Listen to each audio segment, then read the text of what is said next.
2024 has been a pretty amazing year, hasn't it? Everything has been going our way for a solid 12 months plus. And the best way to see this is in the number of woke mainstream gaming layoffs at 14,000 at the moment, and those are of course only the confirmed ones, so the full number is probably closer to 15 odd. Not to mention, we are probably looking at some more major layoffs coming very, very soon, as Ubisoft stated that they would be shutting down Xdefiant just the other day. Now, Xdefiant was one of those games that Ubisoft kind of killed as a Hail Mary in essence. See, they put it on their own storefront exclusively. You had to use their, I think it's called something else now, it used to be called Uplay back in the day, well, a year ago or so, to try and drive customer traffic to their platform and away from Steam. Now, of course, that was practically a suicidal move, as Ubisoft's sole remaining actually successful game, Rainbow Six Siege, is still pulling in huge numbers on Steam near exclusively, something like 50,000-60,000 players a day. It's doing really, really well. But Xdefiant, despite being a Call of Duty competitor and therefore needing all the help it could conceivably get, was not launched on Steam. This was Ubisoft going, okay, the only way we live is if we try to get more people to rely on us directly. We need more direct sales. We need more direct line to our customers. We need more microtransactions. We need more live service nonsense that is tied up against us exclusively. That was Xdefiant. It was not good enough to do that. And that is probably going to be one of the final mortal blows to Ubisoft.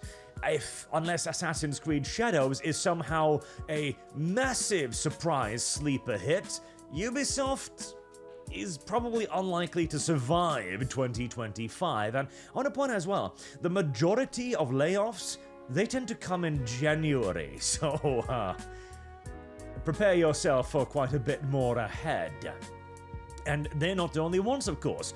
The massive flop that was Unknown 9 Awakening, the Sweet Baby Inc. game, barely even made it out the gate before its neck snapped under the weight of its own pretentious shit. And obviously, then the developer needed to lay people off, because what they thought would be the launch of a franchise, well, not quite so much really. Dragon Age the Veilguard, a game that has in essence been in development for like, what, 5-6 years or something? Starting out as Dreadwolf, also released, and now even the developers themselves are admitting that, yeah, they're not really doing the numbers that they needed to do here, and I can only imagine why. Why would that be? Could it be that the game has absolutely nothing to do with Dragon Age? Could it be that it's a hugbox simulator rather than Origins, which was a brutal, oh my god, the entire world is basically doomed game? Who knows? Or hey, maybe it has something to do with the fact that you didn't actually reflect any of the options from the previous games. And I love this too. Bioware says all Dragon Age choices that Veilguard ignored may still matter in the future. Oh, you know, in later sequels it might matter. Like, I don't think I care, Bioware. This is literally the equivalent of having someone shit in your mouth and then go, there might be chocolate in there somewhere. I don't think I give a shit, frankly. And this also demonstrates the desperation of Bioware. Even Bioware, one of the most progressive RPG developers, is beginning to look at their sales stats and the fact that currently they're probably surviving solely of the effects of Mass Effect, really, as they just choked the life out of Dragon Age, and looking at the fact that they're about to try and extend Mass Effect again with future sequels, and thinking that maybe it's time to rein in the anti-profit crowd just a little bit. And it's not even just in gaming as well. As we talked about just yesterday, AT&T, JP Morgan, Chase, Dunkin', and Chevrolet as well are all beginning to pull their ads from Twitch. Twitch was a... See, here's the thing. Twitch hasn't changed. It didn't, like, Oh boy, there's anti-Semitism on Twitch. Who'd have thunk it? No, Twitch has always been this way, but it's been on the correct side of the political spectrum, and therefore its actions have been largely forgiven because, well, they've had the protection of the masses, or at least what was perceived to be the masses. Now, that is no longer the truth. All of these corporations are looking at the Trumfaluffagus' triumphant return to office, and the fact that he's carrying a torch with him, and, they're looking for friends and allies anywhere they can find them, frankly. And if that means tossing Twitch so far under the bus and then backing up over them again, so be it. They don't care. And even like major corporations, Walmart as well. Now, Walmart has been rolling back its DEI initiatives for quite some time.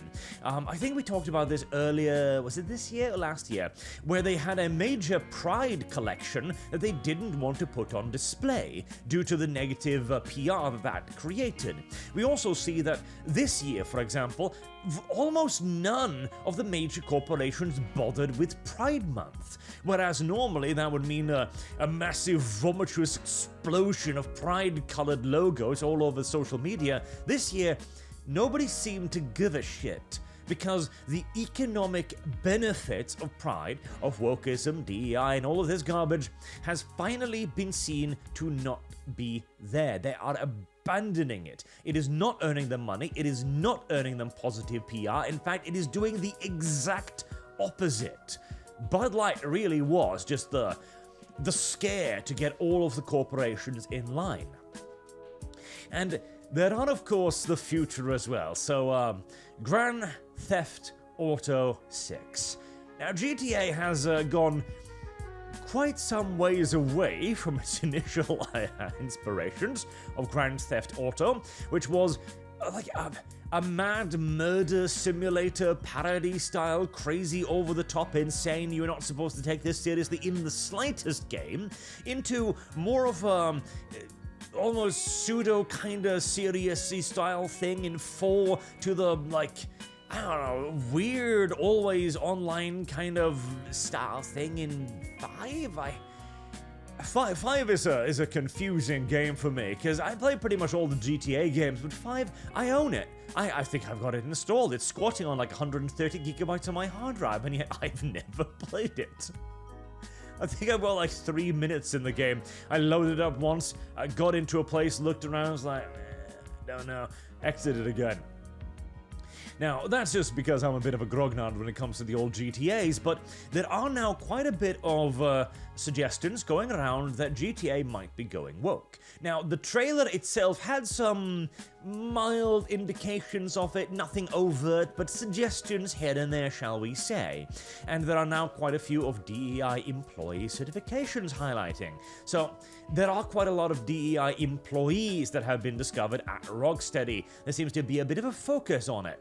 There's also the main female character, which honestly doesn't bother me particularly much, as there's also a male one, so I'm presuming you'll simply just pick whichever one you prefer. But of course, the thing is, where there is smoke, there is usually fire when it comes to wokeism, near unavoidably. So if they are hiring woke people on woke grounds, they're probably going to make a woke video game out of it. It isn't guaranteed, it's not for sure, it's not for certain. GTA 6 might in fact be an amazing game, who knows? But again, where there is smoke, there is often fire with this nonsense. And I want to point out as well here that in the background, there is an entire continent under the command of NetEase that is chomping at the bits to steal all of the West's milk money. This was a game that was announced, I think, like yesterday or something, and it basically looks like a mishmash of everything I kind of adore. So you've got Spider-Man-esque style web slinging, okay, that's like my favorite thing from the Spider-Man's game. You've got kind of the mad, over-the-top GTA-style urban architecture and crazy nonsense going on. You have anime waifus that tag along with you on your missions. You've got open-world action-y combat against tons of enemies. Like, okay, alright then. With the success of Black Myth Wukong, see, Here's the thing. China was already investing quite a lot of money into their cultural impetus, right? To developing their cultural efforts. They were producing a lot of movies, they were producing a lot of entertainment, and they were beginning to pivot that more and more towards the West, understanding the unfathomable power that entertainment holds in our always online age. And the success of Black Myth Wukong signaled loudly to China that yes, success in the gaming market is not only possible, it's actually goddamn easy. Literally, Black Myth Wukong's success can in large part be explained by two factors. One, it received enormous word of mouth when Sweet Baby supposedly blackmailed it, which is a narrative I begin to doubt more and more. And two, due to that word of mouth, it also became incredibly luminescent. It had a truly fine shine of positive PR, which then was aided as well by the fact that it was of course appealing to a mainstay in the Chinese mythology and the Chinese market. These two factors combined made it an enormous seller in the West and in the East. You've combined the best of the Chinese market with the best of the Western market. A lot of developers over there, I guarantee you, especially those sponsored by humongous companies like Nestes, are looking at this and thinking, Pal World is a success because it's literally Pokemon with guns. And even the developer was like, why did you add guns in? Well, because the Westerners like guns. Well, there you go. Black Myth Wukong, for simply not having wokeism in it, is a huge success. So how about we simply just take the most popular thing the West has ever produced and put waifus in it?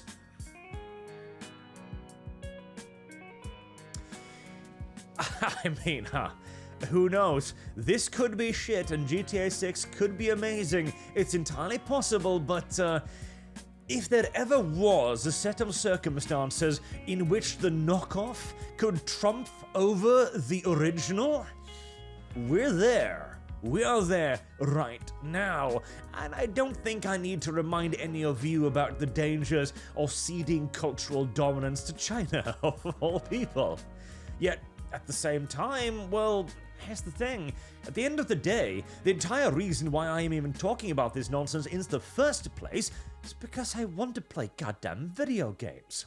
I wanted them to leave gaming alone. I would have been more than happy just simply playing goddamn video games, but then they were taken from me. And if the Chinese are going to rock up and go, hey, want to play Grand Theft Auto, but with Spider-Man web-slinging and waifus? I think I might just take them up on it, especially if the West is not willing to provide me with an alternative. So, 2024. Can 2025 get any better? It's almost hard to imagine, but I am optimistic. We'll have to wait and see, but I, for one, am quite looking forward to it. Until then, I have been Arch. Thank you all very much for watching. I do hope to see you all again very soon. Have a good day.